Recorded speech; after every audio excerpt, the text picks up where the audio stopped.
Elizabeth and Philip have been the heart and soul of this country. Most heads of state do not last as long as Elizabeth and Philip. They have a record-breaking relationship that has weathered triumph. The young couple happily share the supreme day of their lives with their countrymen. And tragedy. Philip said, well, I'm like a bloody amoeba, I don't exist. Grief. We have seen throughout Britain and around the world an overwhelming expression of sadness at Diana's death. And glory. The Queen and Prince Philip represent that idea of putting duty first and devoting your life to public service. As royal commentators dispel the myth of the monarchy. Famously, she's supposed to have remarkable bladder control. She can sit through hours of boring events. They ended up with the king doing the conga around the staterooms of Buckingham Palace. Experts will break down key archive from crucial moments in royal history. It's a fairy tale created by the Grimm brothers. Anybody entering the royal circles needs to come with their A game. So prepare to discover what actually happens when blue blood runs red. What have you been doing in here all day? This is The Royals Revealed.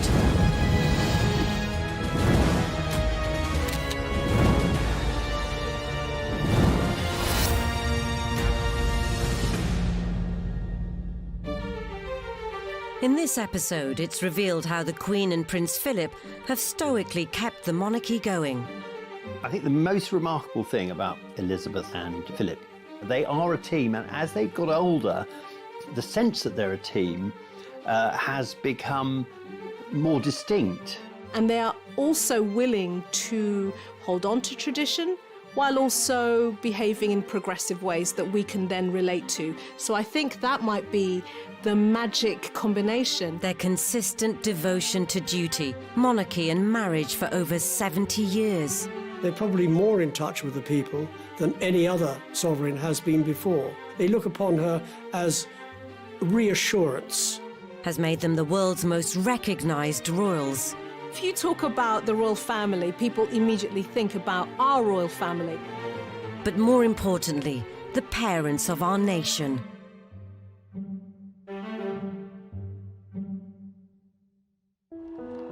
So how did this royal romance, a marriage that has crossed over 2 millennia, begin? Princess Elizabeth wrote a wonderful letter to a lady called Betty Shaw.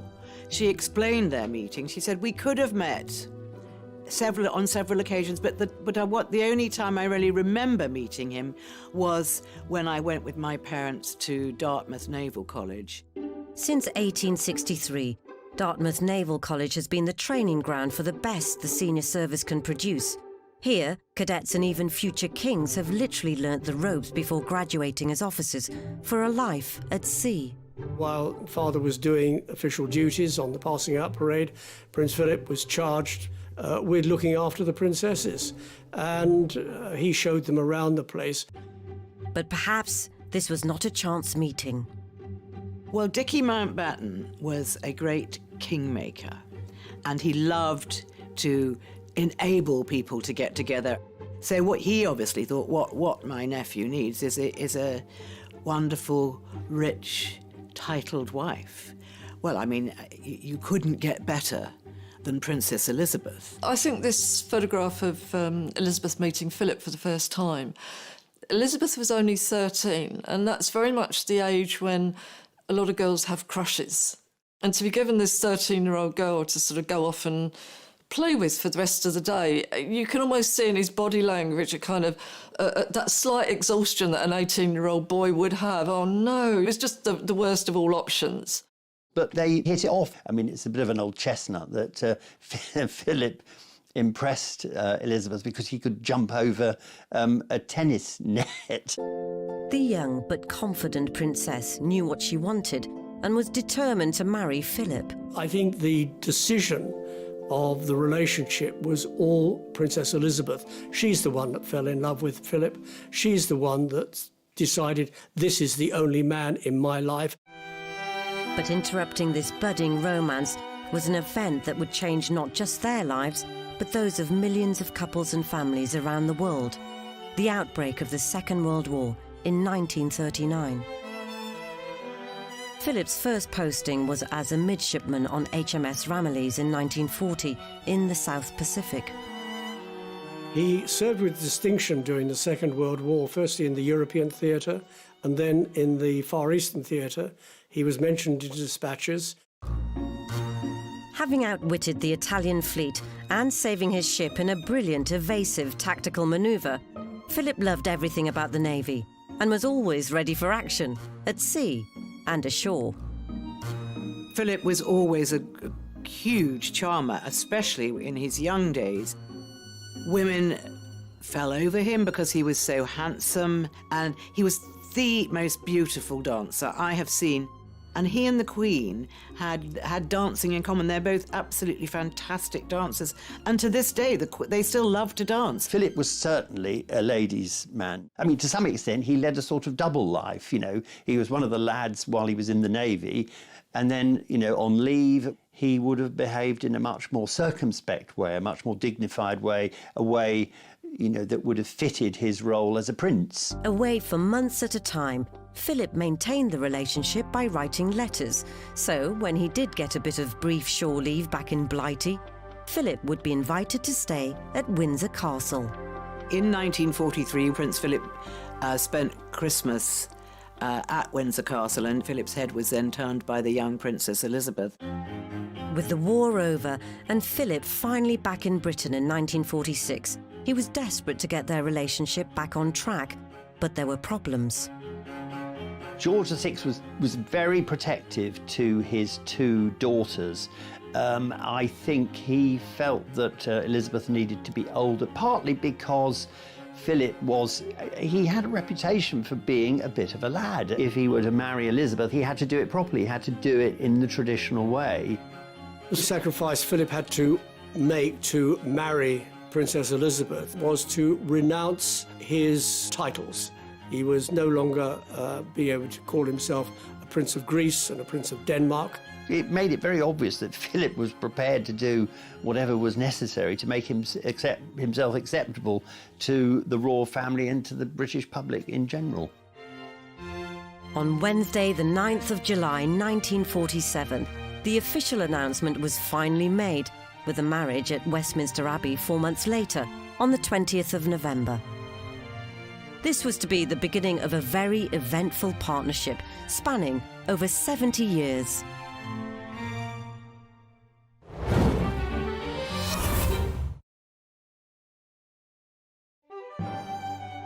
After Philip and Elizabeth's marriage in 1947, They proceed with a brilliantly uniformed mounted guards through throngs estimated at 2 millions. this was undoubtedly the couple's honeymoon period.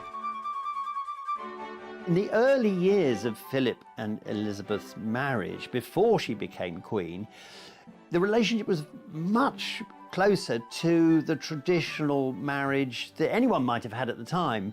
The man was the boss. He would have felt the top cat in the relationship. But married life brought inevitable change. Philip was a distinguished and serving naval officer who had just become a member of the British royal family. There was a sense that Prince Philip was delighted to be married, but felt somewhat cast adrift in his own career. Was he going to be a full-time working royal in support of a then young Princess Elizabeth? Was he going to continue with the Navy, and if so, what was he going to do? In an attempt to maintain his independence, Philip also kept up something of a bachelor lifestyle. So I think there was a sense when he first married into the royal family that he felt a little bit trapped and didn't really want a huge entourage around him scrutinising his every move. One way of escaping the royal routine and palace pressures was the Thursday Club. Philip had his male friends. Amongst them was the photographer Barron. And Barron introduced Philip to something called the Thursday Club. When people got to hear about the Thursday Club, they imagined it was some sort of place where the men got very drunk, and then went off with all kinds of women, which actually wasn't the case. There was a lot of sort of male laughter and drinking, but there wasn't womanizing. It was all high jinks, but essentially harmless. Elizabeth even referred to the Thursday Club as Philip's funny friends, but seems to have accepted he was a man of his time and background, just as she was of hers. Philip himself said she's incredibly tolerant and understanding. When they were first married, he was allowed to go and do his thing, because otherwise it would have been very difficult for him, always playing second fiddle to Elizabeth and being this person in the background without not really having a role. Despite the clubland capers, Philip and Elizabeth were quick to produce an heir. Prince Charles was born in 1948. He was the first baby born to a British heir presumptive in 1,000 years. But Philip was still a serving naval officer, keen to advance his career, and in late 1949 was posted overseas to Malta as first lieutenant aboard HMS Chequers. Probably the happiest time was when Philip was posted to Malta, and Elizabeth spent months there. She did. Well, these weren't flying visits. She really enjoyed it. It was an exotic location. Because you forget, being queen in waiting, being a member of the royal family, there are a lot of constraints. And when you live abroad, some of those constraints either disappear or they change. Philip took work seriously, making his new ship, HMS Magpie, one of the finest in the fleet. But the best times were when the couple were together, or at least nearby. When Prince Philip was at sea, the Queen used to stay on HMS Surprise, and the couple, newly married and still full of a sense of excitement, used to signal to each other from ship to ship. There was a famous signal, I think, from Surprise to Magpie, saying that the princess was full of beans, and the prince replied, "Couldn't she have something different for breakfast?" But whilst the young, loving couple were having fun in the sun, there was trouble on the horizon. The ever-deteriorating health of Elizabeth's father, King George VI. George VI, like his father, was a heavy smoker. He was very ill from the late 1940s, had to have one lung removed or part of it removed. I think it was generally accepted his health was so poor that he would not survive that much longer. And he was aware at the same time of just how young Elizabeth was and what an enormous burden she would suddenly have to cope with. On the 31st of January 1951, heir apparent, Elizabeth and her husband Philip took over her father's royal responsibilities by flying out to Nairobi, Kenya for the opening leg of a Commonwealth tour. So they arrived in Nairobi, they spent a couple of days there, and then they drove out to their fishing lodge, Sangwa Lodge. And from there they went to a viewing platform called Treetops. Elizabeth had been talking to the game warden about how her father had actually told her that he was able to lift a gun and that he'd been out shooting. And she was full of happiness, thinking, this is wonderful, Papa's been out shooting, he's getting better. And then this terrible news came in. At 2:45 p.m. local time, already 11:45 in London, and already over 4 hours after the King's death, Philip was informed of this life-changing and tragic news. It was devastating. When Lord Charteris told Prince Philip that the King had died, I think there was a moment where he lay back on a hammock and put a newspaper over his face, I think, just to give himself 5 minutes to think not only how to break this news to his wife, but also probably to contemplate what the future lay for them both at that very moment. But he immediately knew what he had to do. So he went and woke Elizabeth, and he walked her down to the river at the bottom of the garden. And he walked up and down and up and down. And we have all this detail because, Pamela Mountbatten, who was the lady in waiting, she was watching. That they were watching and they knew that Philip was telling her. And then they came back into the lodge, and Pamela Mountbatten was about to put her arms round the now Queen, but she suddenly realised she was Queen, so she dropped into a curtsy. Meanwhile in London, Operation Hyde Park Corner, the official plans for the King's death, were in full swing. The nation was in mourning and seemed to have lost all direction. There was going to be a lot of pressure on the young Queen preparing to fly back from Africa. So unexpected was King George VI's death that the Queen was completely unprepared as far as her wardrobe was concerned. So when her plane landed at Nairobi airport, she did have to transfer to another plane wearing the summer floral dress that she'd been wearing all day on safari.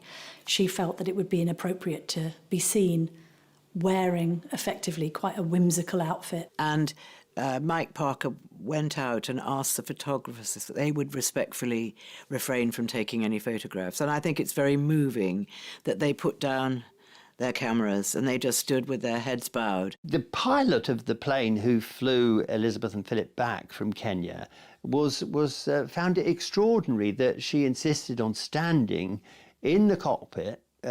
She was leaning over from behind, watching the controls, watching the runway coming towards them, doing this dangerous thing to steel herself for the shock, the fact that she was now queen, that the whole of the country would be in mourning for her father. And so if she could do this, perhaps what was coming next wouldn't be quite so difficult. When the flight eventually landed back at London Airport, the Queen stepped out first, this tiny figure in her mourning clothes, and Prince Philip stayed back, and he came down the aeroplane steps behind her, 2 steps behind, which was something he was going to be for the rest of his life. For the career-minded and ambitious naval officer Philip, it must have felt like he'd been cast adrift. I think it very quickly dawned on Philip that things would never be the same again. Here you have a man who is very masculine. He had his own identity. He is a red-blooded male, particularly if you think about the social context and the times. Finding yourself in the supporting role as a man would have been very, very difficult to swallow. And I think he stepped up and understood that, he had to make compromises. And actually, I think what he made was sacrifices to play that role. To bless the Royal Princess Elizabeth II with long and happy years to reign over us. Whilst the young Queen Elizabeth was surrounded by courtiers and politicians advising her how to do her new job, Prince Philip was left high and dry in his new role as consort. The role of consort, effectively, is the supporting act to whoever is head of state. And that person is effectively a +1 who is operating in support of their partner. And that effectively means putting a lot of your own ambitions on hold or cancelling them altogether. In Prince Philip's case, of course, effectively having to end his own naval career in support of the Queen. Philip needed advice about how to behave as a consort, and the only available mentor was Prince Bernhard, 15 years in the job as consort to Queen Juliana of the Netherlands, and helpfully, a distant cousin of the Queen. And he gave Philip some very wise advice, basically saying, look, whatever you do, it's going to be wrong. And whatever you do, you're going to be criticised. And whatever you do, it isn't going to be the right thing. And people will be very envious of you and they'll be wanting to, to find out anything that you might do wrong. So he said, what you've got to do, old boy, is you've got to have skin like a rhinoceros for this game, and then you'll survive. Having already been excluded from affairs of state, a new blow for Philip was the news that his children, Prince Charles and Princess Anne, who had been born in the summer of 1950, would not bear his name. Philip was extremely anxious that his own children should bear his own name, and that was Philip Mountbatten. But the Mountbatten name sounded too Germanic. So the Queen thought, well, what about changing the name? And Prince Philip thought, well, let's change the name. But the government of the day didn't like that either. Then the Queen thought, well, maybe we could have Mountbatten Windsor. But no, that wasn't acceptable either at this stage. So in the end, they were just called Windsor. And this upset Philip hugely, because he famously said, well, I'm like a bloody amoeba, I don't exist. The next inevitable milestone for the young couple would be Elizabeth's coronation, an event that would seal their fate for the rest of their lives. Philip felt completely left out now. He felt that there was no place for him in this massive thing that was happening around and for his wife. And he was made the chair of the Coronation Commission. And in fact, actually, he did one thing in that role for which historians have always been immensely grateful. He was the person who came up with the idea, and there was a lot of opposition to this, that the coronation should be filmed, it should be televised. He was very, very keen on getting the monarchy into the 20th century, albeit in 1953 it was the middle of the 20th century, and he was very much for it, and he persuaded the Queen to go along with it, and she agreed. Which is why we now have footage of one of the most important coronations of the last century, given that it's led to this record-breaking reign by Elizabeth. After years of war and austerity, the nation's hopes were pinned on the young Queen Elizabeth and her dashing consort, Prince Philip. This, the greatest of all royal couples, began the tough task of carving out solid roles for themselves and making their mark on history.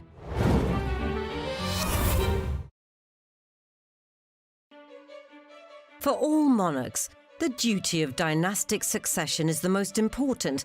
Continuing the family line is meant to create stability, consolidate power, and maintain tradition. But the royal commitments now dominating Elizabeth and Philip's lives, such as the 1951 Canada tour, duty came first, and that meant country, not kids. There was a bit of consternation at the notion of the Queen and Prince Philip going away on tours that lasted months on end. This idea that the Queen and Prince Philip were quite unfeeling as parents, I think, permeated. In the early years, Philip was juggling a naval career with desire for a bachelor lifestyle and royal duties. The demands of fatherhood further complicated things, and he treated his children very differently. I think Princess Anne was always regarded as a bit of a daddy's girl, very much having the same temperament as her father, the same interests. Prince Philip famously saying that if it didn't fart or eat hay, then Anne wasn't interested. I think Prince Charles, by his own admission, had difficult relationships with both of his parents. I think he found his mother, the Queen, lacking in emotion at times, and his father to be a little unsympathetic. But Philip still played an important, even defining role in their upbringing, especially when it came to decisions about their education. Philip had a very tough childhood, and it made him a very tough man. And when he came to time to be a parent, I don't think he was the sort of parent who believed in mollycoddling his children, and especially his sons. And I think myself that Charles suffered very badly as a result. And I think when he was a baby and then a toddler and a young boy, I think Philip felt that he needed to be toughened up. The Queen acquiesced, as she usually did with Prince Philip on matters of the children. She let him handle it because she was so busy being Queen. A man, if you like, who's been stripped of multiple roles to become the Queen's consort, effectively emasculated in a lot of ways. But then to step into the role of taking charge of your children's education is an incredibly powerful role, because what you're doing there is shaping their future. Charles initially was educated sort of on the nursery floor and then ended up going to school where he had quite a miserable time, and subsequently ended up at Gordonston, where he had an equally miserable time, describing it as coldits in kilts. Anne, on the other hand, was homeschooled and then insisted that she should be sent to school. She didn't want to be educated on the nursery floor, and she ended up going to Benenden and enjoying it, but wasn't particularly academic. Things were very different for Andrew and Edward. On the 19th of February 1960, 12 years after Philip and Elizabeth were married, Andrew was born. He was the first child to be born to a reigning monarch in over a century. By the time that Prince Andrew was born in 1960, the Queen knew exactly what she was doing, and Andrew enjoyed a far more hands-on relationship with his mum. Andrew was shielded from the press. There weren't even any official baby snaps as the proud new dad took them all himself. I do think that there is something about the eldest child being treated one particular way and then the next child, and then you get the opportunity to be more hands-on with your younger two. They're going to have a different version of you as mum. That is going to change the dynamics of those relationships and how they behave. Having been on the throne for 8 years, Elizabeth was used to the job and had more time for Andrew, having him for whole mornings playing on the floor whilst she worked at her desk. Philip seemed to find fatherhood more enjoyable too. He even occasionally looked after Andrew, but was easily distracted, giving Andrew the opportunity to make mischief. The Queen's head coachman at the time told me a wonderful story about Prince Andrew making a horrible nuisance of himself down at the Mews in Windsor. And he would go round there and he'd sort of kick the horses' feet and, tweak them to make them do something, and then watch the reaction of the grooms and things. And he was being such a pest one day that they picked him up by his sort of shoulder and the seat of his pants, and they threw him on the dung heap. So he was a very naughty little boy, but he wasn't a nasty little boy. He was just a typical boy. Elizabeth had always wanted 4 children, and on the 10th of March 1964, Edward was born. There are several ways of looking at where the Queen was when Edward was born. Here you've got a woman who is now a working mum. She's juggling several roles. She has a diary that states that she wants to fit in bath and bedtime with Edward. This is her opportunity now to be more connected and bonded with her youngest child. Maybe this is the time that she wanted to give that attention and love and acknowledgement that children need that connection. So you've got a working mum who's juggling. Way ahead of her time. Whilst the Queen was embracing change and adapting to new parenting trends, rumours persisted that family man Philip was also very much a ladies' man. I think the rumours about Philip's infidelities have persisted because there are so many of these that it's very difficult to believe that that he has always been whiter than white. Prince Philip has always liked glamorous ladies. He's never made any pretense that he doesn't. That he's always had an eye for the best-looking girl in the room. Philip has always liked to flirt and make suggestive remarks, and apparently the Queen is always the first to make jokes about his flirtatious nature. And ultimately, whatever the rumours, they're still together. Philip is the sort of person who window shops, but he doesn't buy.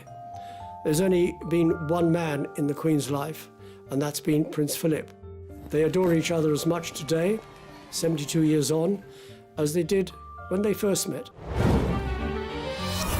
25 years after their marriage, in November 1972, Elizabeth and Philip celebrated their silver wedding anniversary at the Guildhall in London.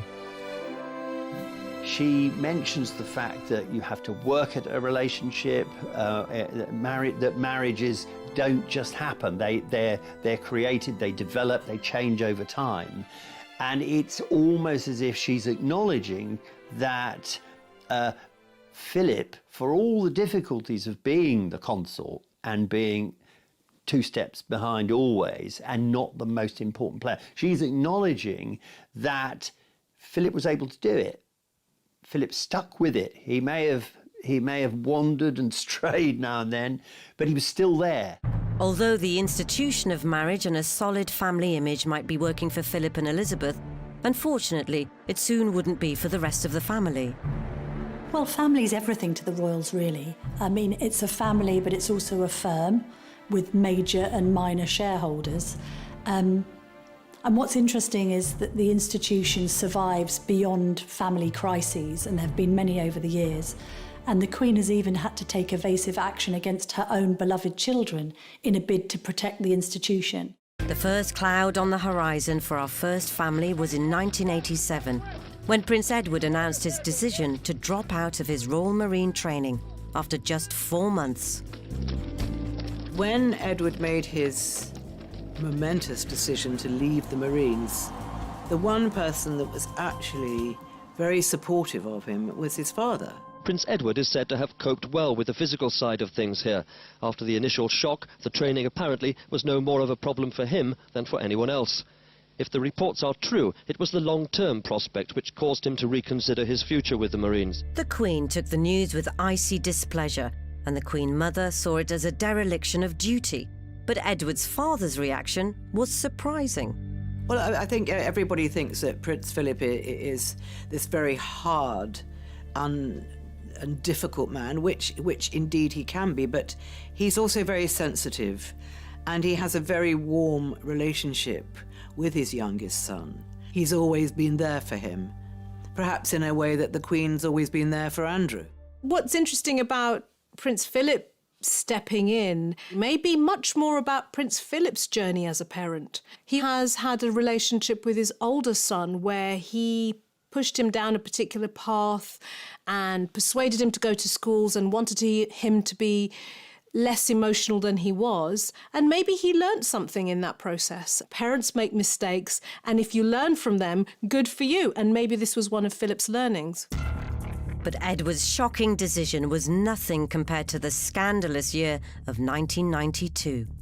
Not only did Princess Anne divorce Captain Mark Phillips, but the Duchess of York was about to put her foot in it. Literally. Fergie had been caught topless, having her toe sucked by her financial advisor, Johnny Bryan, in the south of France while Andrew was away. Pretty unfortunate story. And she was going into breakfast, and she was stopped from going into breakfast by a private secretary, suggesting what was actually in the pages of the newspapers, in the tabloids, that it might be a good idea if Fergie went back to London rather than staying at Balmoral, which she did. And she went back pretty quickly. The family were aware of all the pictures. They weren't going to raise it with her. It was left to the private secretary. But yes, I think she was deeply embarrassed by that, that she didn't just let the family down, but she let herself down and her husband down as well. During the same period, someone else receiving unwanted press scrutiny was Princess Diana. When Diana was in her most difficult stage, which was probably during the period, you know, when the marriage was really going wrong, and it was what we called the War of the Waleses. Diana was doing terrible damage to the institution of the monarchy, which is what Prince Philip had given up his whole life to support. And it was just the endless headlines. A divorce, however painful, was inevitable. But after its announcement, things just got worse. I think what's interesting about 1992 is the palace completely lost control of the situation when it came to the War of the Waleses. The prolonged crisis that engulfed the royal family created a vacuum that was only filled by news coverage and speculation. It was like the greedy monster that kept on needing to be fed.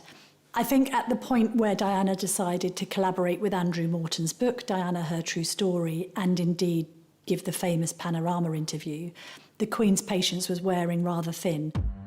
As a result, tension was visible at Royal Ascot as the second instalment of Morton's book was rolling off the press. Diana was always the most telling with her body language, and she could say more in one pose in a photograph than most of the royals said in a lifetime of footage. And so we see Prince Philip at Ascot looming near Diana. Now, this is a different Diana to the one that we saw at the wedding, because by now she's a lot more womanly. So she's wearing this very high fashion outfit, very loud, spotted outfit, elegantly and with utter confidence. The mouth has dropped and she looks slightly reflective. So clearly the illustration of a rift between those two characters going on there. After 45 years of marriage and thinking the worst must be behind them, in 1992, everything seemed to be going wrong for the royal couple. 1992, of course, will forever go down in history as the most appalling year for the royal family. 3 out of 4 of the Queen's children divorce.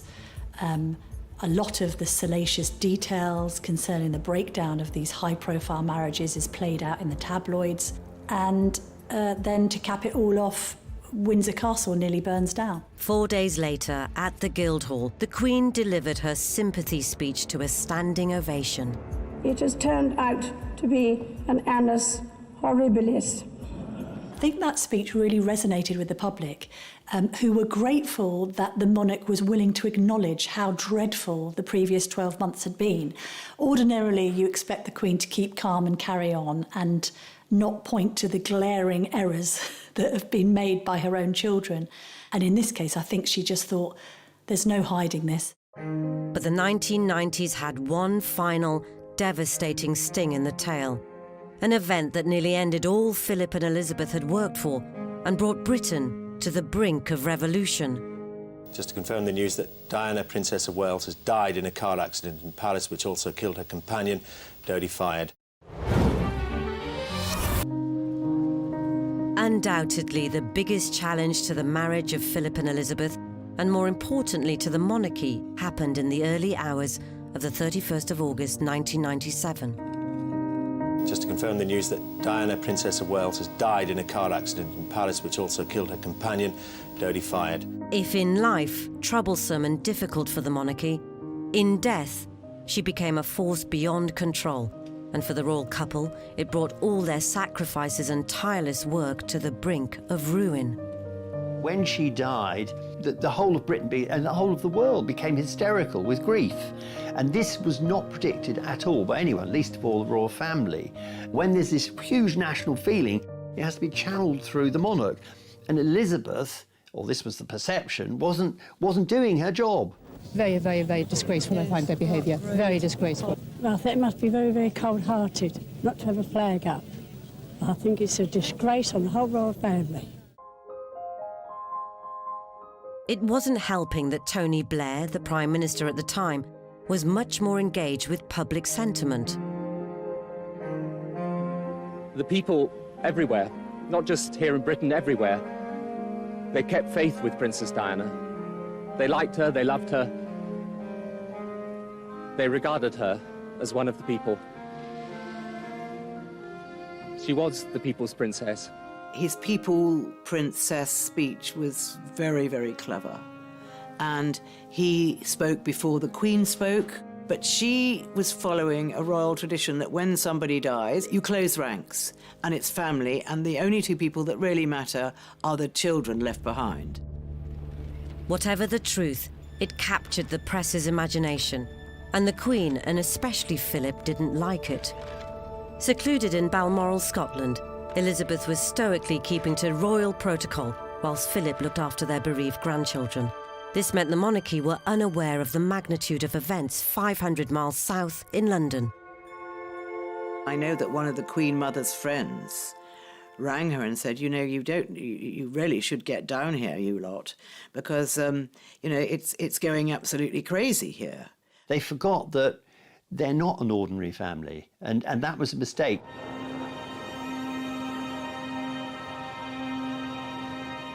When they finally returned to London, the Queen was shocked. And she was actually quite nervous because there was a very bad feeling, almost of revolution, which I've never felt before or since, and I don't suppose the Queen has either. She stayed stoic. She was almost unflinching in that situation, and that shows a remarkable capability in terms of self-control. But all Elizabeth's stoicism was put to the test the following day, in a rare address to the nation. First, I want to pay tribute to Diana myself.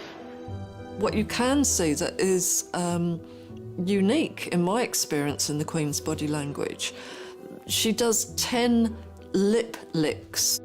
I share in your determination to cherish her memory. This can be read again in different ways. Often when people get a burst of adrenaline, when they get nervous, when they get anxious, when they get fearful, the mouth dries, and that would definitely have caused a necessity of licking the lips. I'm maybe seeing it as fear, maybe a little bit of anxiety, and I'm going to make a blend. I think it might also be tinged with a little bit of annoyance that she's having to do it anyway. Although the Queen's public address was criticised as being too little too late, her and Philip's presence back in London and at the funeral proved enough for public sympathy. We all know what it's like to suffer a loss and a pain, and to see the monarch doing the same back, you feel much, much closer to her. So at that point, to see her in that state, I think a lot of people probably wanted to put their arms around her. Philip also had a hand in maintaining the threatened monarchy. He was absolutely devastated for his grandsons, extremely close to both boys. It was he who was instrumental in persuading them, rightly or wrongly, to walk behind Diana's coffin, simply by saying that he would be there to support them. Diana's death was possibly the first time in the Queen's reign when the country did not come first. The point was, both Grandma and Grandfather did their best in their own way to support those princes at the time. And it was an unprecedented moment. It was an abject tragedy, and they dealt with it in their own way. The Queen said afterwards that lessons had to be learned from Diana's death. Slowly they have been.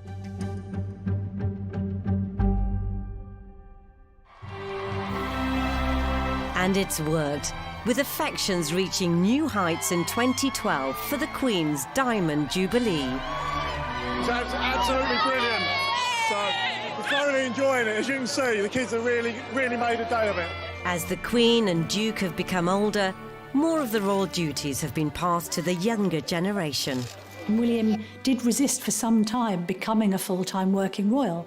He wanted to spend his time in the military. He also wanted to be that air ambulance pilot and achieve a career of sorts on his own terms. But inevitably, when your granny is approaching her 90s and you're married and you're starting a family, there's an emphasis on you having to step up to the plate. I think now the Cambridges are very much admired for the fact that they have sacrificed everything in order to serve Queen and country. The Queen's very conscious of the fact that her father wasn't around long enough to tutor her. You've got to remember that she was 25 when he died. So she was still fairly young, and William is doing a very good job what he's doing at the moment, and he is learning the ropes.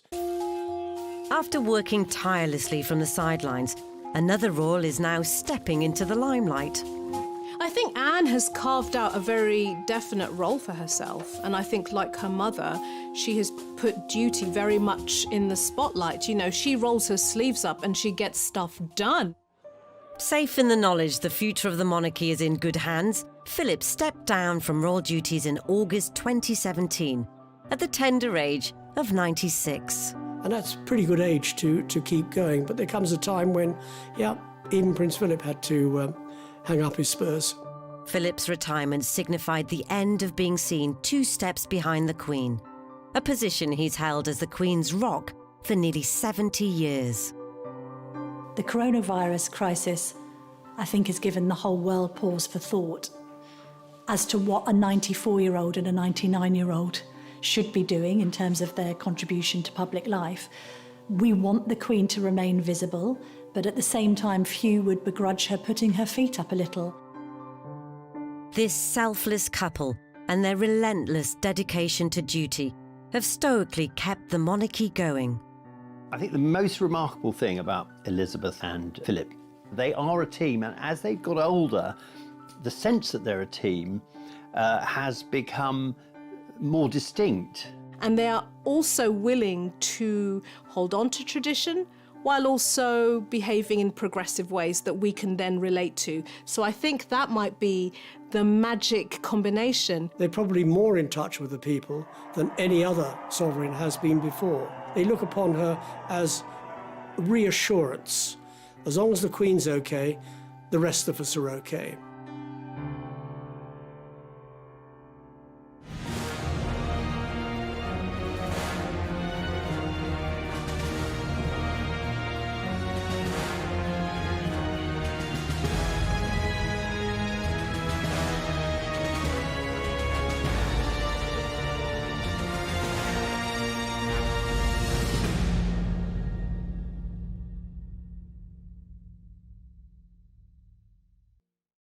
because he could jump over a tennis net. The young but confident princess knew what she wanted and was determined to marry Philip. I think the decision of the relationship was all Princess Elizabeth. She's the one that fell in love with Philip. She's the one that decided, this is the only man in my life. But interrupting this budding romance was an event that would change not just their lives, but those of millions of couples and families around the world.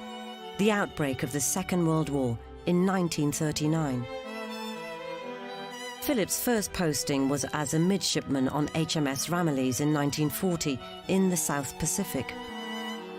He served with distinction during the Second World War, firstly in the European theatre and then in the Far Eastern theatre. He was mentioned in dispatches.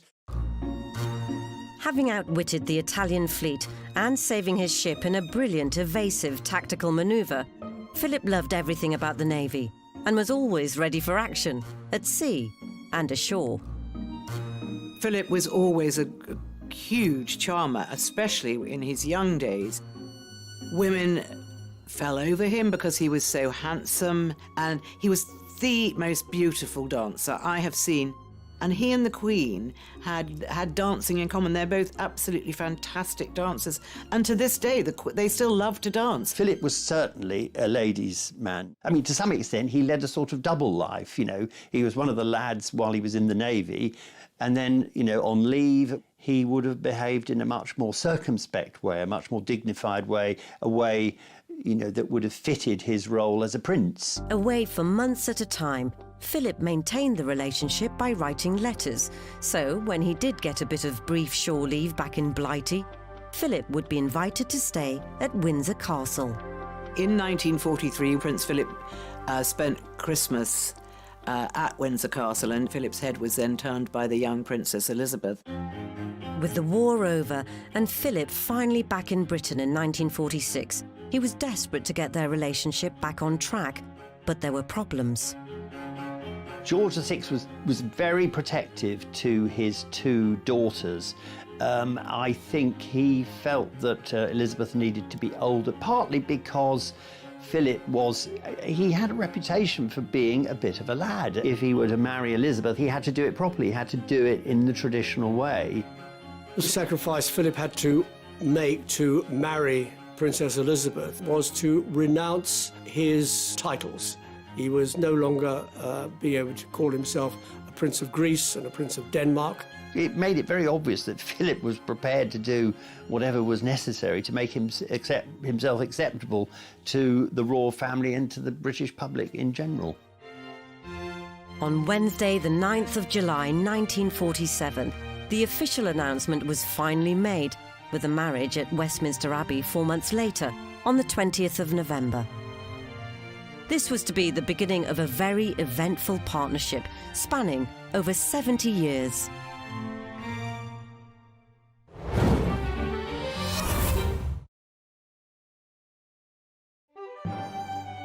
After Philip and Elizabeth's marriage in 1947, they proceed with a brilliantly uniformed mounted guards through throngs estimated at 2 million.